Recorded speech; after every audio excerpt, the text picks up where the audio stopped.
I gotta be honest with that. It's been tough. It's been a tough time. Tell me about it. Remember I told you about that startup business I was doing? Yeah. It turns out my partners have been cheating me. No way. Yeah. Ya Allah. I couldn't believe it. You never know what's in someone's heart, and I thought we were really doing something good in the business. Yeah. SubhanAllah.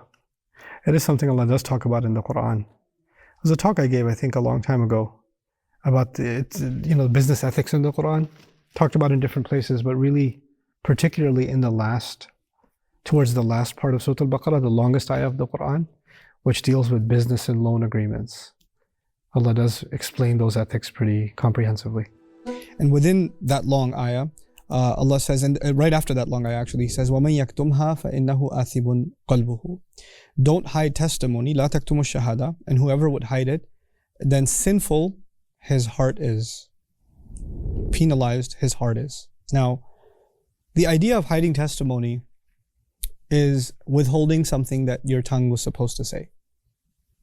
And withholding testimony is a sin of your tongue. But remarkably, Allah did not say his tongue is sinful for not doing what it should have. He says, what is sinful? His heart is sinful. Now, you could just say he is sinful. Like, that's simple. He is sinful. But when Allah takes a limb and attributes a sin to a limb, you have to appreciate the rhetorical benefit here. When you say you did that with your own hands, then you're making you're making somebody's hands responsible. You're highlighting almost the imagery of their act doing something wrong. You said that with your mouth? Those words came out of your mouth? You could just say you said those words, but when you say those words came out of your mouth, then you're almost being drawn to the image of someone using their mouth to say something heinous, to say something hideous. That's the idea behind pointing out a limb. Now, his heart is sinful. The image is of the heart itself having the sin, not the tongue.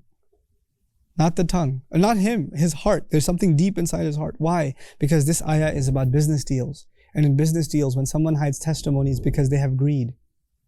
And greed rests deep inside the heart. And that heart, it's that virus of that greed, it pulled on his tongue and held it back. So actually Allah is not blaming his tongue. He's blaming the real culprit, the heart. SubhanAllah. It's so epic how Allah it didn't just talk about the crime. He talked about the root of that crime and who he's going to hold responsible. Now, why is that so scary? That's really scary because this is one of those crimes that isn't just another sin.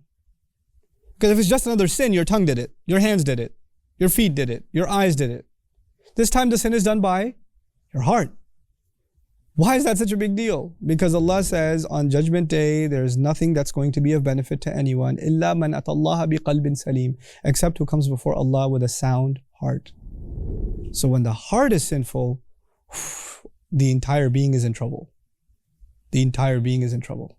What emphasis has the master of all the worlds placed on honesty in business deals in this ayah? What does Islam have to say with treating people honestly when doing business with them? With treating employees honestly? With treating employers honestly? With treating business partners honestly? With treating clients honestly? With dealing with contractors or people that you have contracts with? Man, فَإِنَّهُ آثِمٌ قَلْبُهُ. People go to court. You promised me the budget is going to be this, but then you showed up with 4 times more the price. This is on paper. And then he makes an alternative contract. No. I never agreed to that. Look, I have a signature of yours. I did it in Photoshop. His Photoshop is not the criminal. Neither is the graphic designer who did it. It's not the printer that's the sinner. It's not the finger that hit Control P. فَإِنَّهُ آثِمٌ قَلْبُهُ. That heart is the sinner. SubhanAllah. Allah has highlighted something so powerful here. And if you understand that, then you understand something very grand about the world. In my own assessment, you do not have to agree with this. In my own assessment, one of the world's biggest problems today is unrestricted greed. Probably the world's biggest problem in my opinion. Unrestricted greed. Companies want more, they only care about the bottom line. Nations want more, individuals want more, husbands want more, wives want more, children want more. Everybody wants more. We're ripping the earth apart and we're ripping each other apart out of this greed.